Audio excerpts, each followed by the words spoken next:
Hi guys, welcome to விஷோ info. தேங்காய் பால் முறுக்கு எப்படி செய்கிறதுன்னு பார்க்கலாங்க. வீடியோக்குள்ளே போகிறதுக்கு முன்னாடி நீங்கள் நம்ம சேனலை சப்ஸ்கிரைப் பண்ணனா சப்ஸ்கிரைப் பண்ணுங்கள். அப்படியே பக்கத்தில் இருக்கிற பெல் ஐக்கானை கிளிக் பண்ணுங்கள். அப்போ தான் நான் போஸ்ட் பண்ணுற வீடியோ எல்லாத்தையும் நீங்கள் உடனே பார்க்கலாம். வீடியோக்குள்ளே போகலாங்க. தேங்காய் பால் முறுக்கு செய்ய பச்சரிசி ஊற வச்சுருக்கேங்க. ஒரு 3 மணி நேரம் ஊற வச்சிடணும். 1 கப்பு பச்சரிசிக்கு 1/4 கப்பு உளுந்து கரெக்டாக இருக்கும். நான் உளுந்தை வறுத்து பவுட்ரு பண்ணி வச்சுருக்கேங்க. தேங்காய் எடுத்து வச்சுருக்கேன். இப்போ இந்த அரிசியை நம்ம ஊற வைக்க தண்ணி சேர்த்து தான் ஊற வைப்போம். இப்போ இந்த தண்ணியெல்லாம் இருத்துட்டு இப்போ நம்ம எடுத்து வச்சுருக்கிறேன் 1 கப்பு தேங்காய் எடுத்து வச்சுருக்கேன். இதுக்கு 1 கப்பு பாலாவது தேவைப்படும். அந்த தேங்காய் பாலை போட்டு தான் முறுக்கு மாவு பிசையணும். அதனால் நீங்கள் பார்த்து பக்குவமாக இதில் இருக்கிற தண்ணியெல்லாம் இருத்திட்டு திக்காகவே நல்லா அரைச்சிக்கோங்க. உங்களுக்கு இப்படி செய்ய விருப்பம் இல்லைன்னா நீங்கள் டைரெக்டாக அரிசி மாவு உளுந்து மாவு ரெடியாக இருக்கும் பார்த்திங்களா, அரிசி மாவு அதில் கூட செஞ்சுக்கலாம். நான் இப்போ அரைச்சி செய்கிறதுனால இதில் இருக்கிற தண்ணி எல்லாம் ஃபில்ட்ரு பண்ணிவிட்டு தேங்காய் பால் ஊற்றி அரைக்க போகிறேன். 1 கப்பு அரிசிக்கு நீங்கள் 1/2 கப்பு தேங்காய் பாலாவது யூஸ் பண்ணணும். அப்புறம் இந்த ரெசிபிக்கு தேவையான உப்பு.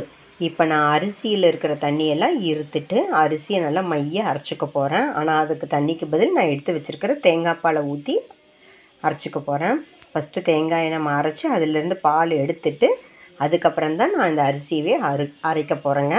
அந்த மாதிரி அரைச்சதுக்கப்புறம் காமிக்கிறேன். தேங்காய் பால் ரெடியாக எடுத்து வச்சாச்சுங்க. இப்போ இதை போட்டு தான் நம்ம இந்த அரிசியை அரைக்க போகிறோம். அரிசியில் நான் ஆல்ரெடி சொன்ன மாதிரி இருந்த தண்ணியெல்லாம் நான் ஃபில்ட்ரு பண்ணி வச்சுட்டேன். தேவையில்லை நமக்கு. தேங்காய் பால் எப்போவுமே எதுவுமே நம்ம ஊற வச்ச தண்ணியில் தான் அரைப்போம். ஆனால் இதுக்கு தேங்காய் பால் முறுக்குக்கு தேங்காய் பால் ஊற்றி தான் நம்ம அரைக்க போகிறோம். இந்த ரெசிபிக்கு தேவையான உப்பை சேர்த்துக்கலாம். தேங்காய் பால் தேவைப்படுற அளவுக்கு நம்ம ஊற்றி அரைச்சிக்கலாங்க. மிச்சம் இருந்தால் நம்ம தாராளமாக சர்க்கரையோ கரும்பு சர்க்கரையோ வெல்லமோ போட்டு குடிச்சிக்கலாம். அது கடைசியாக நமக்கு எவ்வளோ தேவைப்படுதுங்கிறத பார்த்துட்டு நம்ம செஞ்சுக்கலாங்க. இது முறுக்கு மாவு கடைசியாக பிசைகிறதுக்கு தான் இந்த உளுத்தம்பருப்பு மாவு தேவைப்படுது. இப்போ சேர்த்துடக்கூடாது. இப்போ இது நல்லா ஸ்மூத் பேஸ்ட்டாக தேங்காய் பால் சேர்த்து அரைச்சிட்டு காமிக்கிறேன்.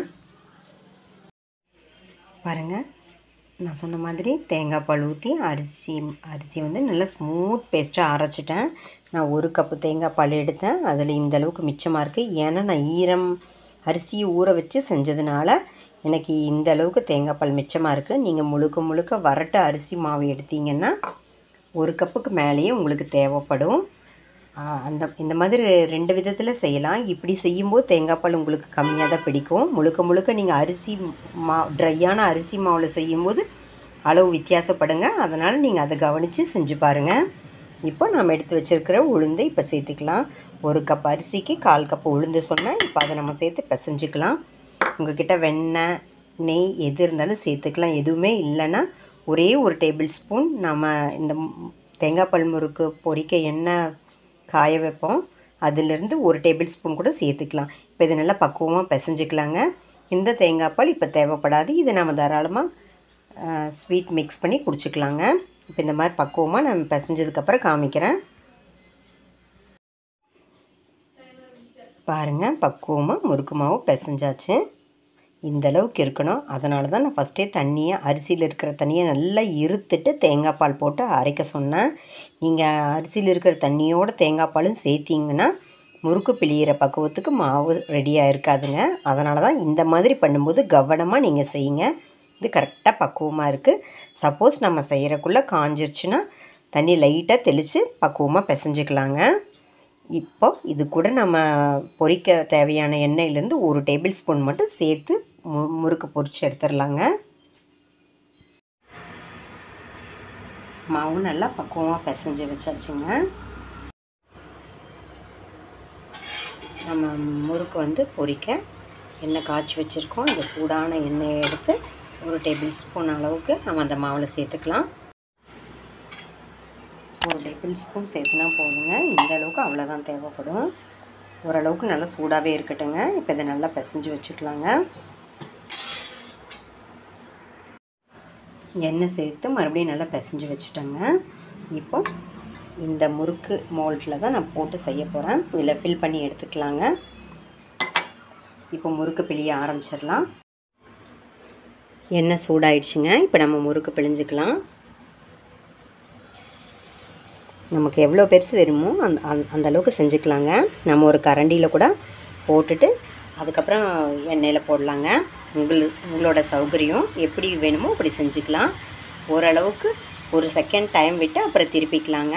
பாருங்கள், நம்ம ஃபஸ்ட்டு போடும்போது உள்ளே என்ன இருக்குங்கிறதே தெரியல. இப்போ ஓரளவுக்கு தெளிவாக தெரியுது. ஒரு 2 செகண்ட் கேப் விட்டு திருப்பி விடுங்க, இல்லாட்டி உடஞ்சிடும். பார்த்திங்களா, சூப்பராக இருக்குது.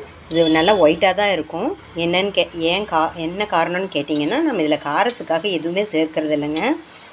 முழுக்க தேங்காய் பால், டேஸ்ட்டுக்கு உப்பு சேர்க்குறோம். அந்த சீரகம், ஓமம் எதுவுமே சேர்க்கறதில்ல, எள்ளு இதெல்லாம் எதுவுமே சேர்க்கறது இல்லைங்க. இது மட்டும்தான் இதுக்கு தேவையானது. இதோட சத்தம் அடங்கட்டும், அப்புறம் அந்த பபிள்ஸ் குறையட்டுங்க. எடுத்துடலாம் ஒரு நிமிஷம் கழித்து. பாருங்கள், சவுண்டும் குறைஞ்சிருச்சு, பபிளும் குறைஞ்சிருச்சு, நல்லா தெளிவாக தெரியுது. இந்த முறுக்கு ஒயிட்டாக தாங்க இருக்கும். அதனால் இப்போ எடுத்துடலாம். கரெக்டாக இருக்குங்க. சூடாக இருக்கும்போது சாஃப்டாக தான் தெரியும். நல்லா ஆற வச்சு அப்புறம் சாப்பிட்டு பாருங்கள், கரெக்டாக இருக்கும். இப்போ இதை ஒரு பிளேட்டுக்கு மாற்றிடலாம்.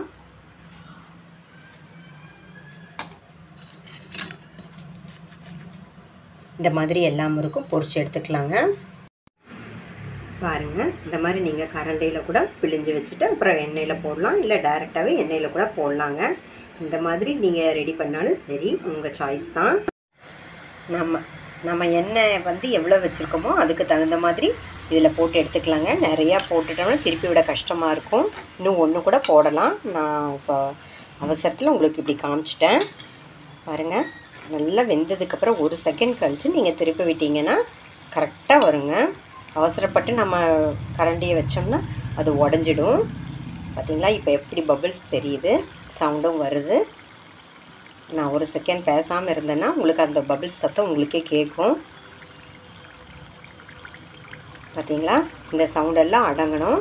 அப்போ தான் அது கரெக்டாக இருக்குங்க வெந்து வர்றதுக்கு. இன்னும் ஒரு செகண்ட் கழித்து எடுத்துக்கலாங்க.